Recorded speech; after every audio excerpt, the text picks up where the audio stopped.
Hey, hey, language lovers! Welcome back to Language Lab, where we unpack English like it's a suitcase full of your mom's cookies from home. Yes, and today we're diving into our latest episode, the bittersweet beauty of missing home. The snacks, the smells, and yes, even the nosy neighbors. hmm And our first word is the word expat, and it's short for expatriate. And it sounds fancy, but really it just means somebody who lives outside of their home country. So, you know, doesn't matter the reason. If you moved for work, for love, or just because your horoscope that day said, take a risk, you're an expat now. Yep. The next one on the list is a beautiful word, reminisce. And to reminisce is to sit back, get a little misty eyed, and talk about the good old days. And to reminisce is to fondly remember the past. And bonus points if there is like mellow piano playing in the hmm background. hmm I always imagine that when I'm reminiscing. Okay, our next word is harbor.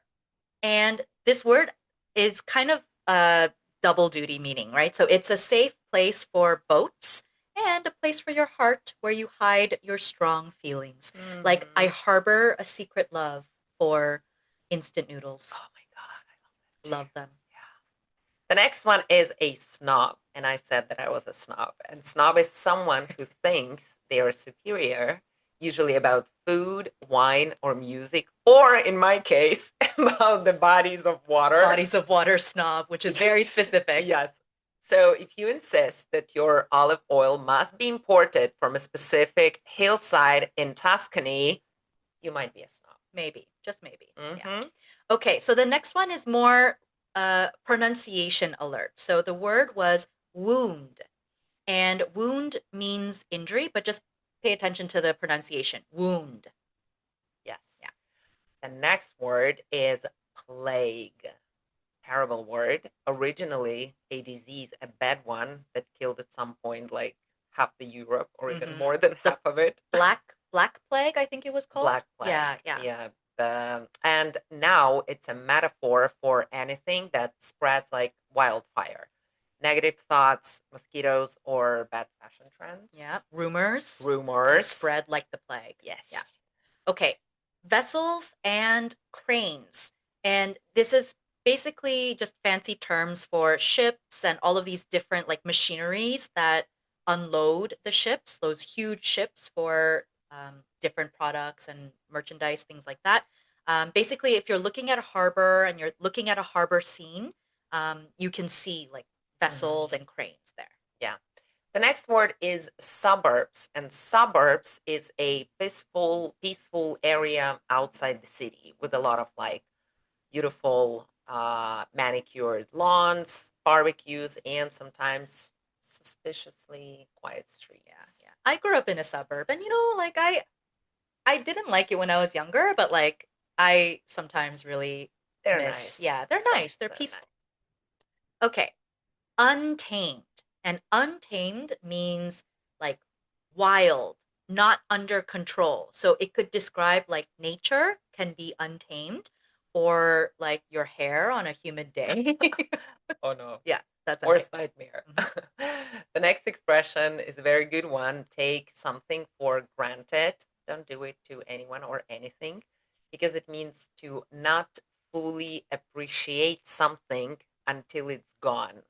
Like tap water or mom's cooking, or I guess a very common one, when you get a cold or a flu and you have your nose stuffed and you cannot breathe with your nose. And when you eat, all of the food is like bland, and you're like, no, why do I always take it for granted? Yeah, yeah. You Yeah. really learn to appreciate Yeah. breathing through your nose when you have a cold. Don't take it for granted. We're very lucky to have noses. Okay, so the next expression, I think Helen used it a couple of times. It was, don't quote me on that. Uh-huh. And I like this expression because it's just like a little, kind of like a little disclaimer when you're not 100% sure that what you're saying is like 100% fact. Hmm. So it's like, you know, this might be wrong, but I'm going to say it anyway. Yeah. Yeah. Good. The next one is stock up. on something, usually it means to buy in bulk, in big quantities of something, and often unnecessarily. Yes, you absolutely need 47 cans of chickpeas, or like when people were buying toilet paper Mm-hmm. during the pandemic. Yeah. Yeah. So I don't know, maybe they're preparing I'm for guilty of the something. chickpea thing. Really? I've stocked up on chickpea. I don't know why.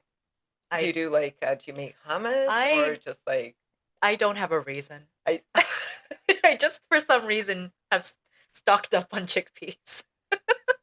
I truly don't have a reason. Uh. Maybe it's in my genes, which is our next word. A gene is it's a unit of heredity. So it's like things that you get from your like the DNA from your Mhm. family. So it's, it's the explanation of why maybe you look like your dad when you cry or you like I don't know, something Or like maybe that. you don't have a bio like Korean people. Maybe, yeah. Yeah. It's in our genes. So the next one is a phrasal verb that has so many different meanings, and it's the phrasal verb breakout. Yeah. And today we're going to be talking about the meaning for the skin when your skin breaks out. And it means that your skin decides to betray you with pimples. Like when you eat, I don't know, 3 huge tubs of ice cream, you may break out You and may have break out. pimples. Yes, Yeah. yes. Don't know if it's worth it. Uh, Sometimes it is. sometimes it is. Sometimes it Yeah. It's like, screw that. is. Yeah. I'm eating that. All right. So our next word is dairy products. And dairy products is basically all the good stuff, all the wonderful stuff. You've got your milk, your cheese, your butter, your Cheese. yogurt.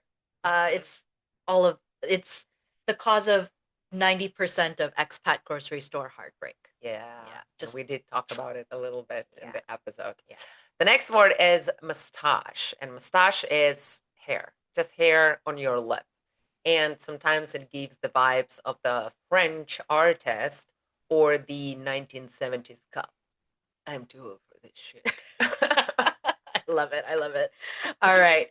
We have got the word spoiled, and it does have a little bit of a double meaning. So one meaning of it is like food. When your food spoils, it goes bad, which is pretty gross.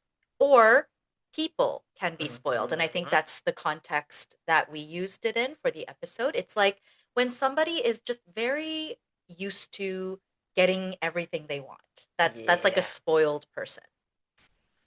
The next word, I tried to use it in an episode. I didn't know the English equivalent, and I thought that maybe the word is not from my first language, so I can like it can pass, but it didn't. So the word that I was trying to use in my first language was the word etalon. And actually, it's the word that I was looking for is a standard, a benchmark, or an epitome. So it's like a fancy word for the best of the best. Mhm. Yeah. Great. Okay. So we have kind of like a little expression that we used with all due respect. And when we say with all due respect, it's basically like kind of a polite way of something that people say before they disagree with you. So it's like translation is I'm I'm about to say something that you won't like. No offense, but and then you say something. Yeah. Love it. And here we have also on the list the expression or a word combination household appliances. And household appliances are all of the helpers that you have in the house that you have to plug in and feed on electricity. Your fridge, your blender, your emotionally unreliable toaster, and all the stuff that makes the modern life possible. Very important Yep. and stuff we take for granted. Yes, Yeah. very often. Mhm. All right, our next word is deprived. And sometimes we are deprived of some household appliances. It's Mhm. basically when you're lacking something that is essential to you. So, like when you don't get enough sleep, you can say that you are sleep deprived. You can be deprived of chocolate. You can be deprived of hugs, which is Oh, sad. Or it is sad. basically, when you're deprived of something, you can probably be considered a pretty grumpy person. Yeah, Yeah. true, true. Universal healthcare. Universal healthcare is a healthcare system that covers everyone. Canada has it. Yep, Yay. yep. All right, our last one for today is the word phenomenal, and it's a great way to end this episode. Phenomenal is a big, bold way to say amazing.